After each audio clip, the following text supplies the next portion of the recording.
What's such a wonderful fire?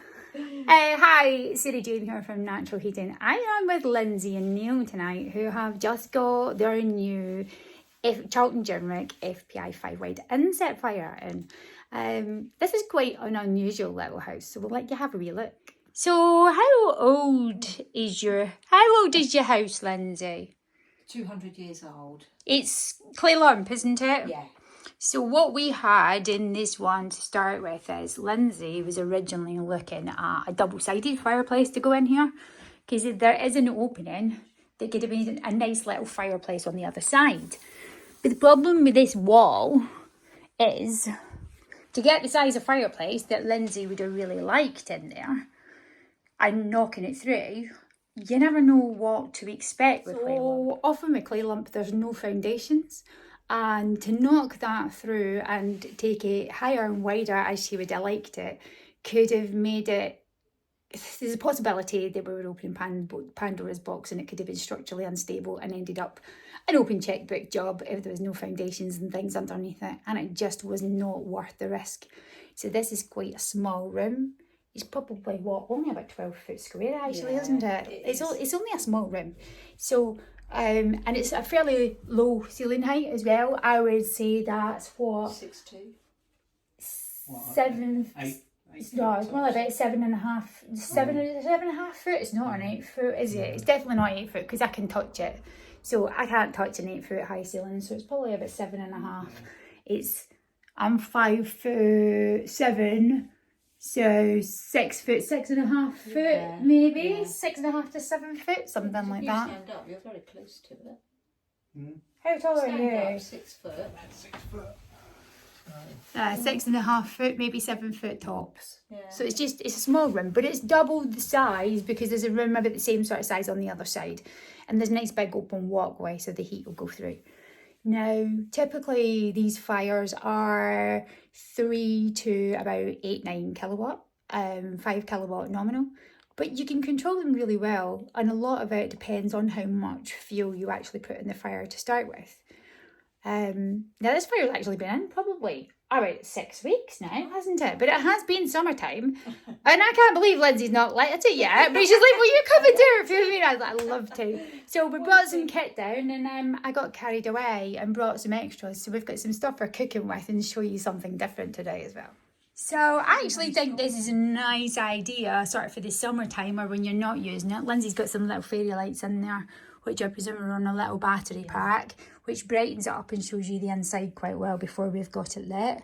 So this is recessed back into a brick fronted opening with slate for the hearth. Did Laurie cut your slate? Yes. So he's put like a nice little radius on there. I like to ask Laurie to take the edges off and just put a radius on hearth where possible, because if you leave them squared off, I call it topiary edges, and they're really sharp. Now, I forgot to bring something with me. Well, I didn't. I popped into work and picked it up on the way back because I actually made my own air control for the top of these stoves that makes it far easier to use. I don't know if you saw that in the other video. Did I give you one, Lindsey? I showed you one. Well, I brought you one today, but I didn't have time to paint it before I came for it to dry. So I brought the spray paint with me and we'll paint it later. But we can stick it on just now so you can see, because that slider makes things a lot easier than the wee tiny one. So with this slider for the top air control, you see it's a tiny little pin that sticks out, and it only sticks out about 3 or 4 mil, maybe 5 mil at the most from the actual front of the stove. And it's quite difficult to go hold on to. So I found a lot of people were moving that with a poker or an ash tool and then scratching the paint on the front of the unit. So I made my own air control for those. So I'll tag in the video of what I did in Robin's with these sliders, but I've got one here to go on Lindsey's. But basically, I take those screws off there, take the pin out, and into the back of that, I put one of my fittings that I've made up, which just screws in from the back. And I brought the spray paint so we can paint it black, but we're not going to do that tonight. We'll leave that for later. So with these units, it's pretty much the same as all the other fire lines. This is just the 500mm back unit. So they make a 400 back, and the 400 back fits into all standard small fireplace openings. And the 500 back typically goes into larger openings that can go into builders' openings that's been built after 1966, which are up to 600mm wide. And when we put these in, we wrap the firebox. Some people don't, and you get a really good bad experience if you don't wrap the actual firebox, because the wrapping of the firebox helps push even more heat out the front. Now, it is a convection body. That means it's a box within a box. I'll show you what. So you've got a box within a box inside here. So it pushes all the air out from round here, right round the stove. So it comes out into the room. And this is a 4-sided trim. So the 4-sided trim means that the stove is actually raised a bit off the hearth. It's not right down to the floor. So it's that bit higher up within the opening. You could go well up the wall with a 4-sided trim, but typically we would fit a 3-sided trim down to the hearth in a lot of lower openings. But with this one, we were trying to raise it up a bit to give them a bit more height and a bit higher fire view. Because if it's really low down, you're looking down into the fire rather than straight into the fire. So a bit of added extra height is nice. But what we managed to maintain with this one is we still have to watch the clearance above because Lindsey's oak beam. So it's a good centralised fit within that fireplace, and it's a nice size within the opening. It's either not too big nor too small. And by opening it out and opening out the fireplace to make it bigger, she couldn't have got a bigger fire glass area anyway. We would have ended up with a smaller stove within the hole because it just wouldn't have worked. So the fire that Lindsey would have ended up with would have probably only been about 12 inches wide instead of about 20 inches wide within that hole. So she'd have had an awful lot less glass than what she's got here. Wow, it's amazing. It's going to be lovely when you've got that in there. And I actually think you'll get quite a lot of reflection of the light off that mirror. It'll be interesting to see. So what we've got in here to start with is we want 4 small logs and then a pile of kindling. And we want the air vents, that would be shut. This has got a defrost lock on it. And the defrost lock means you can only half shut that opening so that you can't shut it right down too far and dirty it up. So we're going to have both the air vents open. You see, we've got them both open when we go to light the fire. So you can see at the moment, but you'll see there's a plus and a minus up there, Lindsay. Right. So the plus is for open and the minus is for shut. Oh, right, yeah. But we're going to change that to a bigger control for you later. Course, but we'll do that later. And then the bottom one, strangely enough, on these, and I don't know why, is back to front. So you've got minus here and plus that way, which is a bit weird, and I can't understand why they've done that, but that's just how they are, and they've always been that way. So we want this one. This is the one here that you will use for controlling with wood, Lindsay. So we want open, fully open to get it started, and then once you're up to temperature you can reduce that down. You really mainly use that one. This one we only use for light up, and sometimes you don't actually need it at all. We've got a decent sized ash pan, which is under the grill in the middle, and this stove is classed as multi-fuel, so you can burn wood. Also a pair of ceramic blocks that go in the side to the left and the right with this unit, which can make the firebox smaller. You use those when you're burning smokeless fuel to keep all the smokeless fuel over the grill. But if Lindsey and Neal find this a bit hot and they want to reduce the fuel volume that they're burning and keep more of the red ember in the middle, it will do no harm at all to put those blocks back in to keep the ember more together, to give them a better fire bed. I've got a funny feeling they may end up wanting to do that, but you can pop them in at any time you fancy. Right, so when we are burning a fire, these are 10-inch kiln dry logs that I've brought with me. These are birch, which is what I typically use for test fires because it gives us a grounding. Now, when you're typically burning a 5 kilowatt, what we're looking for is 1 to 1.5 kilos of wood burn per hour. That's not a lot. That's the same as a bag of sugar. A bit more than a bag to 1.5 bags of sugar. It's not very much. And most people burn far too much wood. Now you can put more in, but you can't take it back out. And the other thing we need to do is make sure that we get that chimney properly up to heat. So these 4 logs that I'm about to put in this wood burner are really only the equivalent of one large-ish 10-inch log. And I'll guarantee you now that that is not over 1.5 kilo. Those 4 smallish bits together are that's about 2 inches square, about 50 mil by 50 mil. That big one is about 85 at the widest point by 2 inches. And these bits again are lucky if they're 2 inch square. The 2 inch on this one by maybe 40 mil on that one. They're not big pieces. So that lot in total will be about 1.1 to 1.2 kilos. It's certainly not as much as 1.5. So what we're going to do is lay 2 across the bottom and then 2 across the top. Now, I'm getting a lot of people phoning. About pressurisation and smoke coming back down their chimney, especially when they've just lit a fire. And usually that's because they just don't understand chimneys and how to light a fire. So modern fires are not like older fires. Modern fires are designed to heat your room far faster and push all the heat out the front. That means it takes more time to heat your chimney. So we need to make sure that we light it properly to push all the cold air up the chimney to make sure that it pulls. Because it's not just about heating the fire up, it's about heating the chimney up.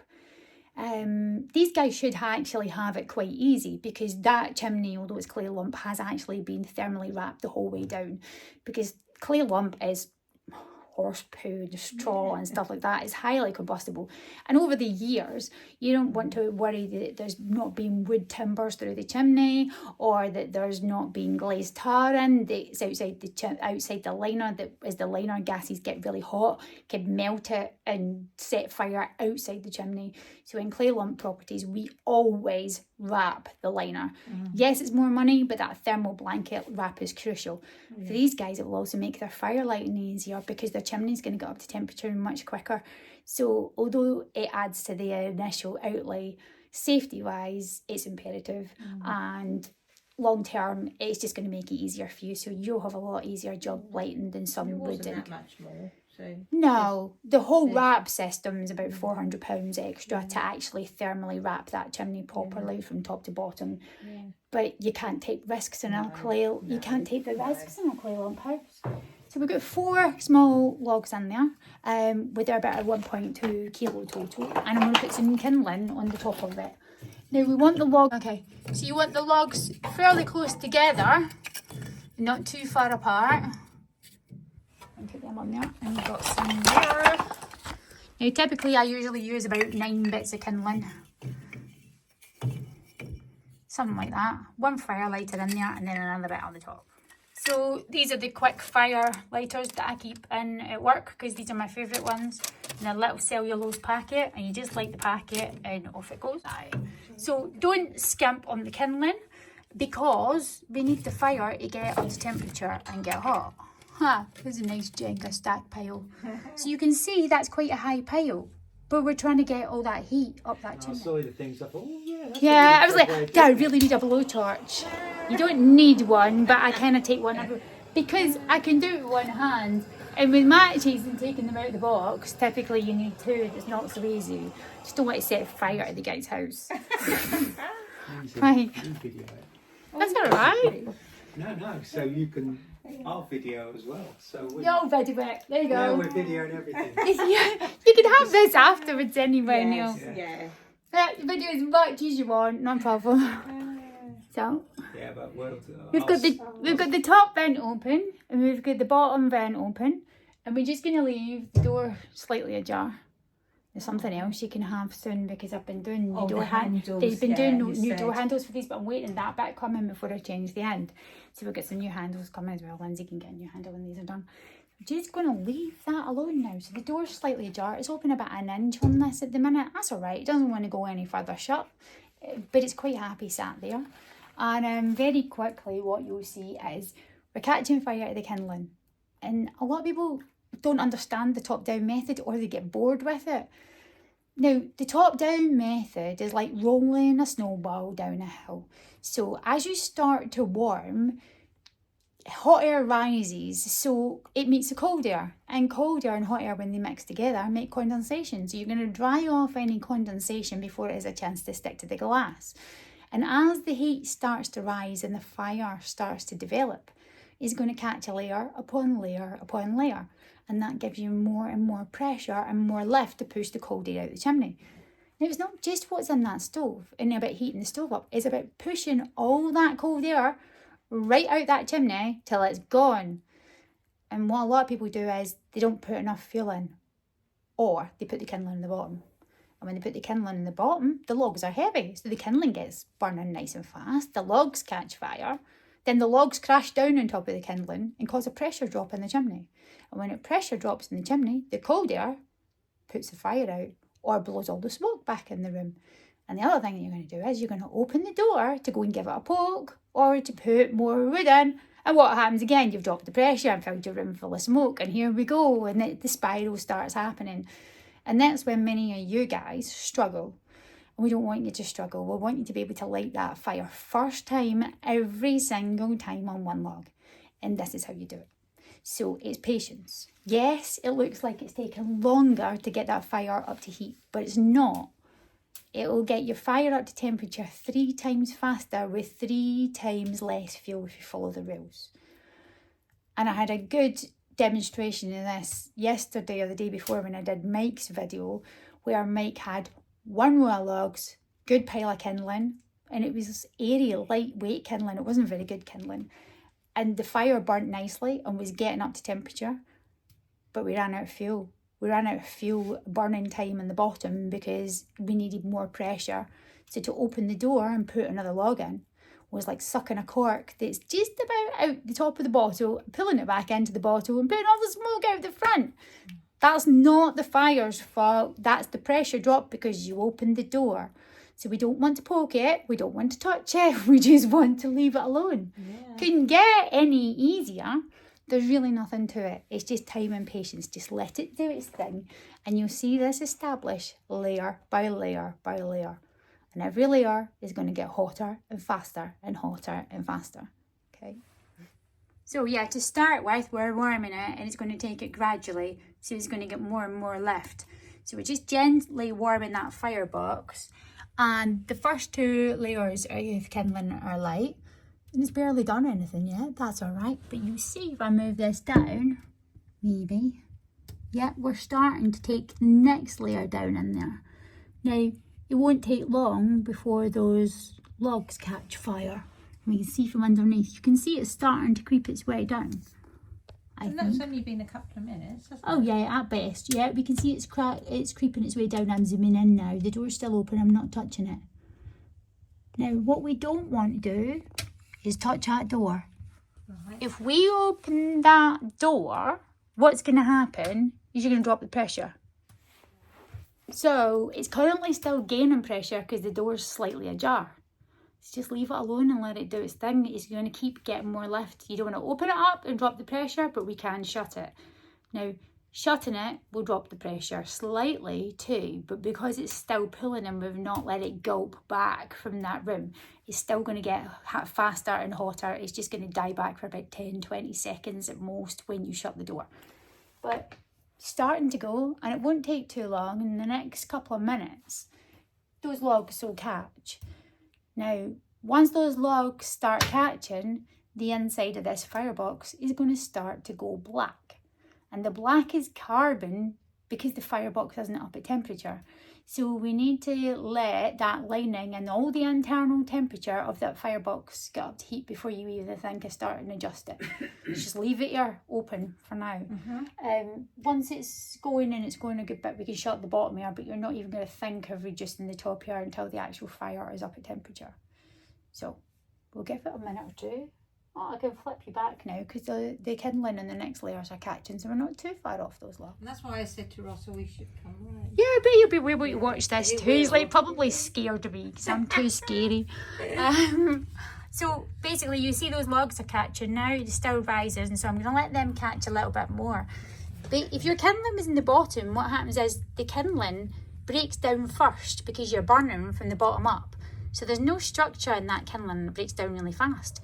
Now, it's picking up faster and faster, which is what we said was going to happen, and the logs are catching faster and faster. But if you look at that kindling, half that kindling is barely even on fire yet. Yeah. So there's so much burn time and heat output that you get out that kindling because we've retained the structure and integrity of that fire. Yeah. And what will eventually happen is, by the time it's down at the bottom and everything's burnt off, that bottom layer becomes your hot red ember bed. Once you've got a hot red ember bed, doesn't matter how many logs you put in. Now, you put in as little as you want to put in. So your heat control is based on two things: the speed of the burn from your air controls and how many logs you put in. And what too many people do is burn too much fuel. And if you put far too much fuel in and you turn it down too much, you're not burning fast enough, it means everything goes black. And we're not looking for a raging bonfire. What we're looking for is a rolling flame. So we don't want it all shut down and filthy and barely smoking and all sorts because you put too much fuel in it and you're too hot. Your heat is literally down to, are you burning 1 log or 3? Those 3 logs will burn as fast as 1 log, but you'll get 3 times the amount of heat. Doesn't mean you'll see more fire. You'll see less fire because you filled the airspace. So just don't put so many logs in.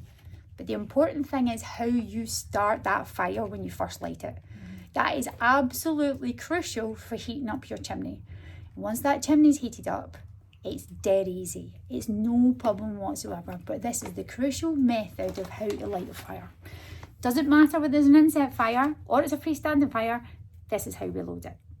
Don't poke it, don't play with it. There's no need to do anything to it. Lindsey phoned me up or sent me a message and going, couldn't bring me some tools like a poker and fireside. I was like, I don't need them. I just don't use them. I don't sell them because I don't use them. That gave me another idea. So I did actually bring some stuff with me, but we'll get on to that later. It might even end up in another video and not this one because I thought this is a better one. I can do better lighting videos now for my customers to show them how to use the new fire. Yeah. Just check the air vents on your stove. If you're one of my customers, we'll have shown you how to use it all or explained that particular fire to you anyway. But for any fire, this is how you should be stacking that initial pile. Now, that is all nicely getting on fire now. Look at that. It's amazing. It's not taking any time, no paper, no faff, and it's still getting hotter.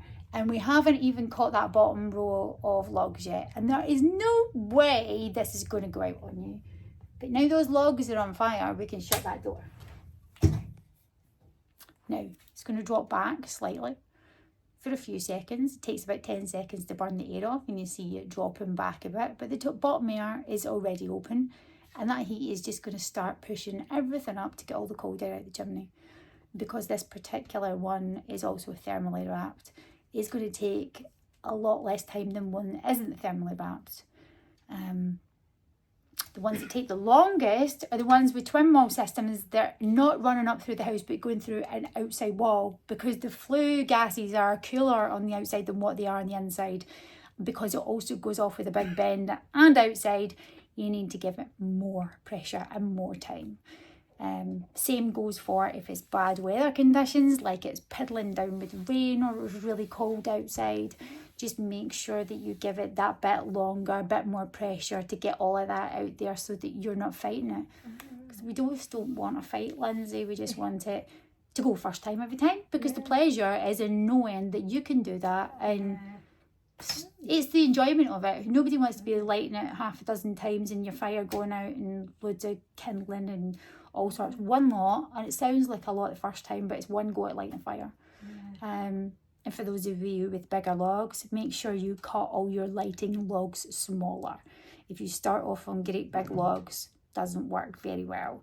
You're fighting yourself. We need it to burn quite hot and quite quick to get that chimney up to temperature. But this first lighting load that you burn, which is only 1 to 1.5 kilos in a 5 kilowatt fire, and the same per reload, but as 1 to 2 pieces, should be burning, even in that first lighting load, for about 45 minutes. For me, you like that match. We're not messing with this, so just leave it alone. Everybody wants to poke him and prod him. It's human nature that we all want to poke and prod.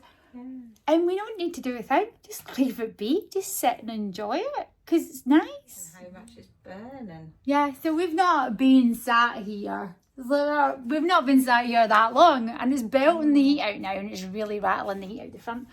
It's nowhere near at temperature yet, so I don't know if you can see the inside of that firebox in the corners is still a bit black. It's starting to go a bit black. And that's just because the ceramic lining hasn't heated up. Now, that is roasting in front of that now. It really is. But we don't yet want to turn that down because I want to give that enough pressure to heat the chimney up. But what we do want to do, I think we did that already. No, we didn't do that one already. We did this one. Shut the bottom air now because I don't really need the bottom air anymore. I only want the top air. So close the door. And top air is that way with this one. So top air is the other way with this one. So this way to shut it off, that way to open it. It's a bit funny when it's back to front, and when you're not, because I burn different units all the time and every different day, sometimes you have to remember which way you do. Yeah, it's like I've got 2 different cars after I hurt my arm. One's left hand because I had to go to an automatic, and the first one that I bought till I got the one that I wanted because I couldn't get what I wanted to wait for it, as I bought a left hand drive smart car, and when you go from one car to the other car, and the driver's side is the wrong side. Oh, jeez. I'm constantly going to the wrong side of both cars now. Never mind the wrong side of one, I go to the wrong side of both. Sometimes I get it right. Oh, God. But I'm more often getting it wrong. Drive in England all day. God, you see, it's quite easy to get used to. Once you get the hang of it, it's actually all right. Because you just sat on the other side, so you're driving the road the other way. Yeah. I don't think I'd want to be driving overseas. I don't think I'd like that. But the left-hand drive here is really not too much aggro, and I quite like the little smart car, but I couldn't drive my manual anymore. And the manual that I wanted the automatic in, they stopped making it, so I had to wait till I could trace one down. And I bought a little 25-year-old smart car as a roller skate to get me a bit into it. And I actually quite like it now. It's great for parking in the city. You can park anywhere with that. So it's like you can get in it anywhere. It's great just to keep as a little city car. And it's 22 quid fills the whole tank from empty. So if you want a smart car, I'd highly recommend them if you've ever fancied one, because it's a really cheap toy. I think it cost me about £1,000 as it was, and it's just mint. So it's a lot of car for the money. Anyway, you can see the black now in there at the top of the firebox and the sides. But a few minutes and that's all going to burn back off. Won't take long at all. There you go. I see it on that chamotte ceramic lining in the inside. Now that lining that they put in these works like a heat storage brick, so it takes longer to heat up than vermiculite. But although it takes longer to heat up than vermiculite, it holds the heat longer, so they say. Personally, I still prefer vermiculite to ceramics, but these come with ceramics. And do you know what? They're a damn good fire, and I really like them as fires. Fires go. There's not an awful lot of choice in inset fires that are 500mm back. And most, not that this is a modern house, but most modern built houses from 1966 on, where you can't get a fireplace much more than 600mm when you knock it out, a 500mm fire back or a 400mm fire back with a nice big trim on it can often give you a bigger firebox and a bigger fire picture than it ever would if you knocked it out to make that opening bigger. By putting an inset fire in, which a lot of places just don't even think of, means that you're not having an additional day knocking all that into the fireplace opening, potentially having to change hearths, having to get plasterers in, and a second day of labour. So you can potentially have a much better stove and spend a bit more money on your fire to get a better quality fire, because you're spending a lot less money on outlay and labour and time and making good your room afterwards. This way, doing it like that, there's no change in carpet, there's no change in flooring. We needed a new hearth in here anyway, but that was no big deal. So you just got a small piece of slate on front, and it looks dead pretty. It looks really nice. Just get it heated up now. What do you think then? I think it's amazing, and we had no mess because this was all there, and the hole, he just put the fire literally into the hole. We fitted into the hole that you had, because you would have smashed all that. We'd have had the amount of work that we would have had to do if I'd had what I wanted. But we're so happy with what we've ended up with, because it was just so simple. Yeah. He came, he popped it an old in, back boiler, put wasn't it there. It was an The old hole back was boiler the for hole about was there. 30 Huh. years. But Amazing. the risk of opening that out to having made that double-sided with it being Too clay lump dangerous, yeah. was just too risky. Yeah. And you wouldn't have got a bigger fire anyway. You would have had No. a smaller fire than what Yeah. you've got now, so you And wouldn't have had that's as it. much And glass. it is so lovely. It is. So It is. It's a nice looking fireplace. So you can see this now from the other side of the room and from the other side of the table. Because that's raised up a little bit off the hearth and it's slightly higher. Oh, we've got so much stuff on here. That's all my stuff. I've made even more mess than normal, and that's before I've even started. But we brought them I brought some homemade cookies and some bits and pieces. And we've got a steak thawing out in the sink. And we're going to have the cooking kit out, and that's going to be good fun. And it won't take too long, because you can see that the glass has stayed nice and clean, and that the inside of those fire bricks is starting to clean off. Yeah. And the bottom log is starting to get nice and it's starting to really warm up. And the bottom logs are now on fire. Yeah, I can start to smell the paint off the trim and off the body, because it will get a bit whiffy as paint starts to cure off. I don't think this one is going to be as bad for paint cure as what the clocks are. Some are better or worse than others. But that is just lovely in there. I can't believe you've waited as long to light it, Lindsay. No, especially the last few days. It hasn't been cold enough. That's not an excuse. That's not an excuse. Yeah, you could have done. So what I actually brought with me today, because Lindsay wanted a poker and a pusher, was I thought I would bring a cooking grate, because we haven't done a video on this in a long time. So I brought a steak and I brought one of my Hellfire grills, and I'm just going to get it out the box. We might as well do a wee video of it and that. And by the time we're ready to put a log in here, we'll be ready to put the grill in, and then we can cook you some dinner. Cold, and you see, put the fire on, and you're like, whoa. I know, it's just nice. It's just so nice. There's something just so I think it's just special. so cosy, isn't it? It's just something lovely about Something just so special about sitting in front of your fire. it. Yeah. You don't need a telly when you've got a fire. I don't even know it exists when you've got a fire. I just want to watch fire. Like, changing the world, isn't it? Change my world, fire. Saying it becomes your mental health in winter, quite literally, because it's just that extra light and glow, and you sit in front of it and it just makes you so happy. At least it makes me happy, because it's just so nice. It's not just the heat and the warmth, it makes me smile. It's what I am. It's just it's in your soul. It's just it's in your heart, and it's living and it's breathing and it's dynamic and it's ever changing. And who needs a telly? I just don't get why people want televisions above fires, because I wouldn't watch the fire and not the telly. I guess maybe if you like your football or whatever, but I just don't like telly. I'd rather just sit and zone out with the fire. I stay away from televisions. They've got a nice television over here, but I don't like them above fireplaces. Some people like them above fireplaces. I don't. That's just me. I'm a bit fickle that way. Right, so I'm going to see if Lindsay will video this bit for me, because I can't do this myself. Right, okay, so what I brought with me for these guys, they've got a little present today, is I've got one of my Hellfire trousers. And I don't think I've done a video with these before. This is the small size, so I do 2 sizes. And there's extra bits like pizza stones and things you can get to them. And although it looks quite simple, there's actually an awful lot went into making these. So we've got 4 pieces to it. We've got a grill piece that goes on the top, and then an upstand and a back piece. And they literally just screw together like that. Now, these were one of my own designs, and I've made it so that you can use it on the left side of the stove or the right side of the stove, depending on which side your door opens. And the holes are pre-threaded, so you just screw them out. Now if I can get them out the back with one hand. And there's usually 5 screws, so there's one extra. There's always one extra. It's better than one short, isn't it? So we'll just screw them in to get it started.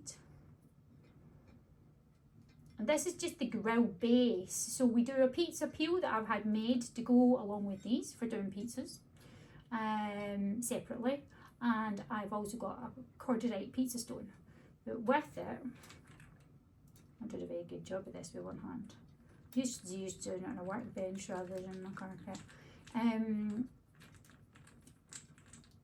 With it, you've got a cast iron plate that goes on top, which is brilliant for doing flatbreads.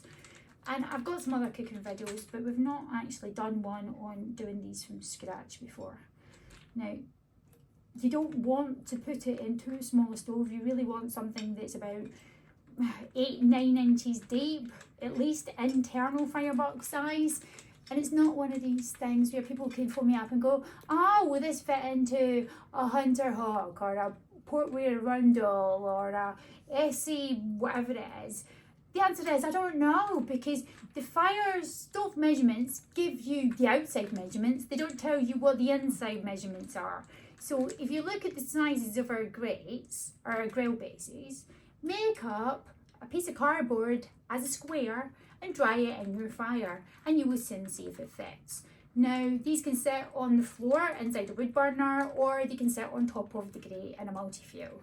And this raised piece at the back is so if you're using it with a pizza peel or anything else, we use that as a bumper bar at the back so you don't shove your pizzas and things down the back.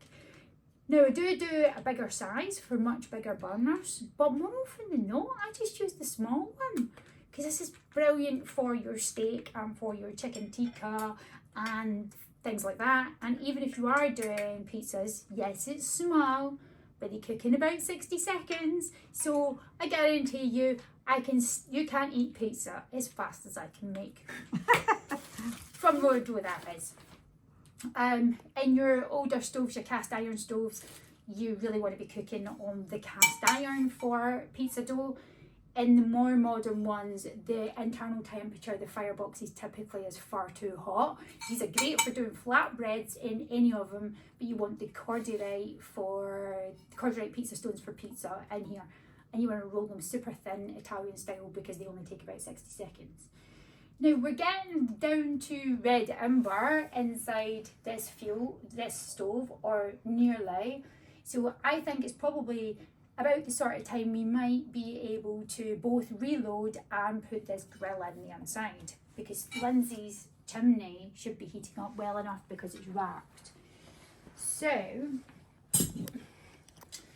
these two tools, I typically don't use fire tools at all, but I do use these ones when I'm cooking. And this is my pusher and my poker, because this one is really good for pushing and moving back and forward your hot red embers. And they're really inexpensive, as I say, and they're just really handy. So what I'm going to do, and this isn't hot yet, the door handle's starting to get warm, but it's not hot yet. You prime the door, so open it a little bit and let it suck any debris away. There is no smoke or anything coming out that door because Lindsey's chimney is heated up, so we've pushed all the cold air out. Let's move that over a little bit to here, and then I'm just going to pop that grill in. And it's going to sit in there a little bit uneven at the minute because of hot red ember at the back. There we go. And we can put some of that under the fire, and then put another log in on the side.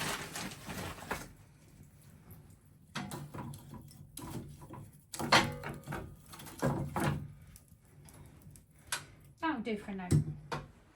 Now I brought these guys something else to play with, because as you can see, that's a 10-inch log, and that stove's 20-inch in the back, and that's about 7-inch grate. Though I like to cut my logs smaller for cooking, so I load them front to back, or we can just move them as they burn down underneath the grill to keep the hot red ember going. Now to start with, that grill's got to heat up, so we're not going to be using that grill for about 15 minutes or so yet, at least anyway. And these are small logs, they'll be starting to break down a bit by then. But I brought these guys some of what I like at home for cooking with, and it will make no difference to the flavour at all, but it's whiskey oak barrelwood. So these ones, I believe, came from one of the Scottish distilleries.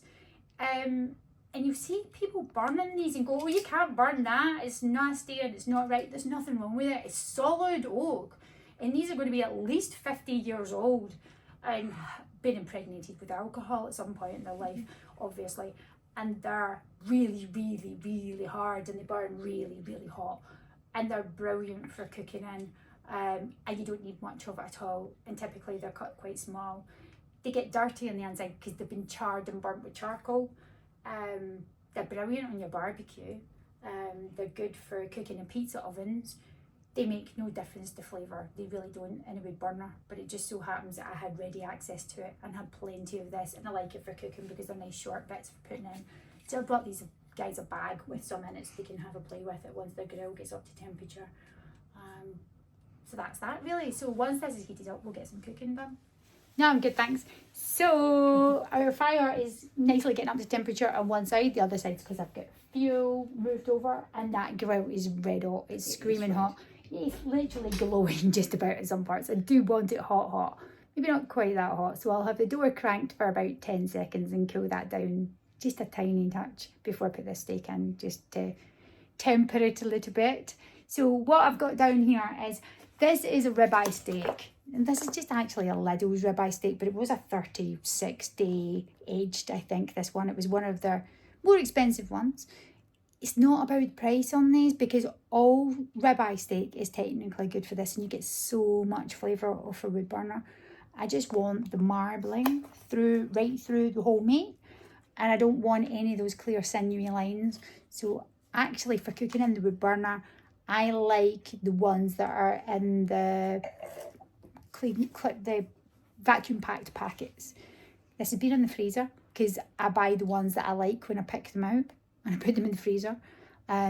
Sometimes I can go weeks and not find one anywhere that is quite to my specifics. So when I do see them, I'll buy quite a few and just chuck them in the freezer. Pull it out anytime you want, stick it in some hot water in the sink for 10 minutes, and by the time 10 minutes is done, it's defrosted enough and it's at near enough room temperature. So there you go, there's this one. It's nice and squishy because it's a room temperature, so it's ready to cook, and it's not going to be, if it's so cold and you shock it, and I can cook them from cold, then what you tend to find is it's not cooked so evenly in the middle. And we're going to cook this at such hot temperature and so fast that we're going to try and still keep it medium rare, and we normally do, but because it's at an even temperature and it's softer and it's not straight out the fridge cold, that fat is softened up, so it's, if you were to poke it and it came out the fridge, it's squishy, it's squidgy, feels like your bum, rather than it's been out the fridge and it's too hard. So we'll wait till Neil gets back in before we actually put it in the burner itself, because otherwise he doesn't get to see it, and that'd be a bit of a shame. Right, so we've got our steak ready. There we go, we've opened the packet. I'll cut the bit out, that made a mess in a minute, but there we go. So we've opened the packet, and it's literally, I'm going to do nothing to it. We're going to do nothing to it at all. It's just lift it with a fork and chuck it straight in the wood burner. We've got our steak ready, and we've done nothing to this other than defrost it, because I already had it frozen. But they keep nice like that. Now these handles will get hot, but it's not too hot for me, not yet. It's too hot on my arm right enough. And I'm used to a stove with the door handle the other way, and I'm left-handed, so that is a big steak. I just put it straight on the grill and shut the door. That's it. I'll turn that air down a little bit on this unit. That's why we need my tool, isn't it? On there. Which way is which? That's turning it down. There we go. Because that's hot in there. There we go. So that's in there on that grill, and the heat in there is so ridiculously intense that it's cooking from the bottom and the top at the same time. And if you get too close with your mobile phone to the glass, what happens is it tells you your phone's overheating, so it's not an easy thing to video on these. Now believe it or not, that steak is ready to turn already. You're thinking it can't possibly be. I assure you it is. You look at that thinking you're going to kill it. I'm not going to kill it. There we go. You see? Look at all those lines on there.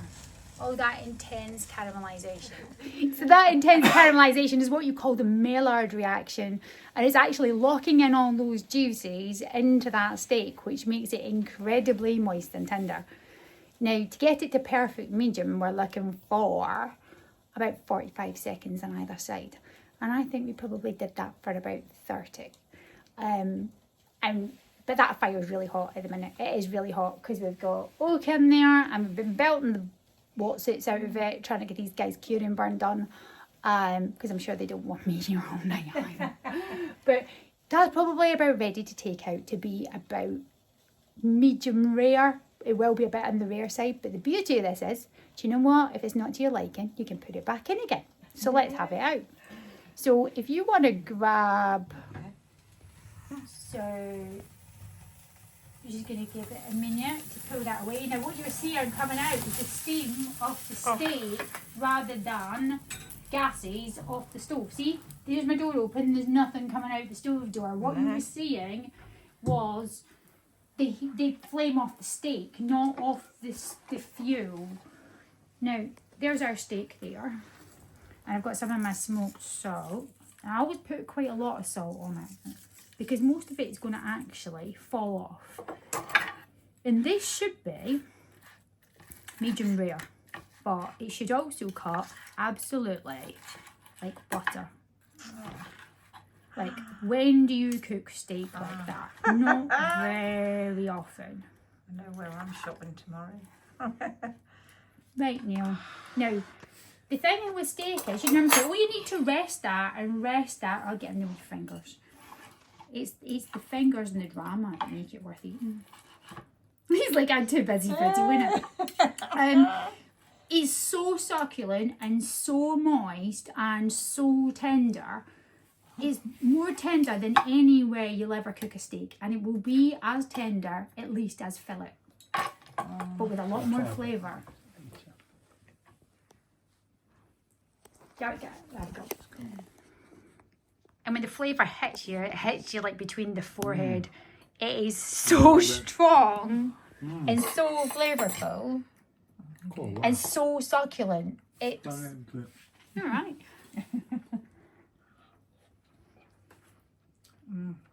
To me, it's one of those things like that would be the last thing I want to eat before I die. No, it is. I mean, just the flavour of this. You cannot explain to somebody what cooking in a fire actually tastes like. It is melting your mouth perfect. It is not expensive. And this steak will be better than what you'll eat in any expensive restaurant. And it's cost you about £6 to do at home. And as I was saying to Lindsay, if she wants to have her girls over, all you need is your bottle of wine, your loaf of bread, your bowl of salad, and a couple of steaks, and carve them up at the table. And a little bit of that goes a long way, because the flavour is so intense that it is not like barbecue. It is not like cooking it in any other grill. It is really strong and it lasts a long, long time. And it's so beautifully tender. It's at least as tender as fillet, but it's a ribeye. And the fat that's in that cooks and bastes through the meat as you cook it. And it is utterly divine. I'd sell my soul for that. That is my favourite dinner on earth. That and tandoori chicken out the wood burner. Yeah. And homemade flatbreads. And that is why I've got a wood burner in my kitchen opposite the table. Because my life is fire. It's too good. It's just absolutely divine. And I think we hit the nail. That doesn't need to go back in. We hit the nail on the head with that first time. That flavour. How do you Umami? describe it? Umami, it's some kind of umami flavour, but there is just not really any describing it, is there? It's so intense. It's so powerful. But yeah, I think it's the juice, because with me, because of flavours. But that's cooked. That's not raw. That's not bloody. There's no blood there. No, It's so juicy. It's grilled extremely well on the outside, but it's done extreme. It's medium rare. And if I say I don't want steak that colour, I tell you what, you don't want it any other colour once you've eaten it. It's just too good. It is literally my thing I'd want to eat before I die. And until you've actually tried this, nobody can explain to you what a steak that's cooked like this tastes like. It's impossible. It's impossible to describe. But there's all sorts of other things that you can cook in a wood burner. In a wood burner, not on the wood burner. So having an inset stove doesn't stop us cooking in it either. Bananas. I love a banana in a wood burner. Really? Just put a slit in the banana, in the skin. Chocolate. And this, no, I put chocolate in afterwards actually, because the chocolates get a tendency to burn. Oils get a tendency to burn. So don't oil anything that you're going to put in, because the oil will tend to flame. So banana in the wood burner, in the skin, and the intensity and the wood flavour that you get off it straight on the grill. Bananas are incredible. Peppers. Slice your peppers and put them in there and char off your peppers. You can sear your meat off when you're going to do a casserole. Because you'll never get that in the pan and it'll stink out your kitchen. There's no smell. You can't smell this in here. You don't smell it at all. So it doesn't stink your house out. It doesn't make a mess. And there's nothing to clean it off, and our burner's still nice and clean. And that grill in there is going to be 600-700 degrees centigrade at least. So you never need to wash that either, because you burnt everything off and completely desanitized it before your next one, because that fire's still going. So what, another would you wait log till in there the we can. morning to take that grill? Yeah, you're not going to take You that never out. touch it. If you try to take that out with gloves on, you're going to burn right through them. Yeah. So no, you need to wait till the morning really to take it out before it's cold. Yeah. But it doesn't mean to say we can't still keep that fire going to the side of it. Yeah. But if you know you're going to do it in an evening or whatever, you pre-plan that, and it's good fun. You can That's still amazing. put small That's so logs in lovely, down isn't the it? side, and it's just... So would you, could you cook as it is like that on the embers as well? Oh, you can dirty cook. You've done dirty cooking before. Do you know what dirty cooking is? No, I'm not a clue. Right, dirty cooking is when you actually cook straight on top of the fuel.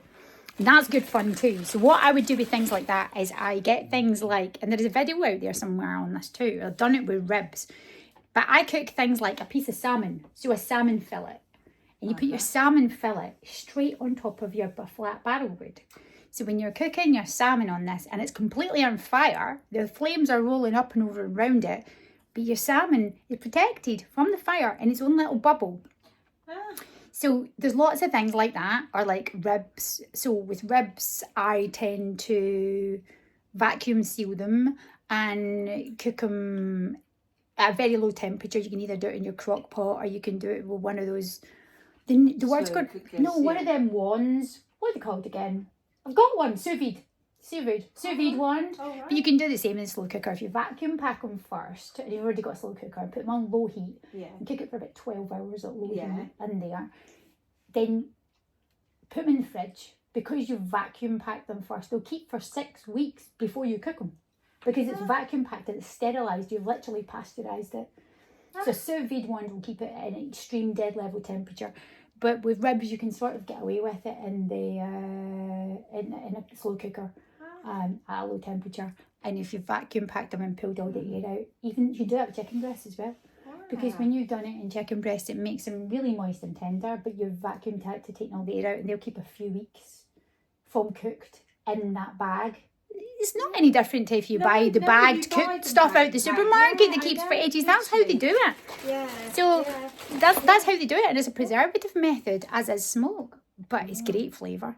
So you can do your sous vide cooked ribs and then finish them off on top of the fuel directly. And no, it's not going to be covered in ash and horrible and stuff. We'll do dirty cooking in another video. How about that? We'll let these guys eat their steak and enjoy their fire for tonight. Then leave them in peace, and we'll do another cooking video another day. So there you go. Over and out.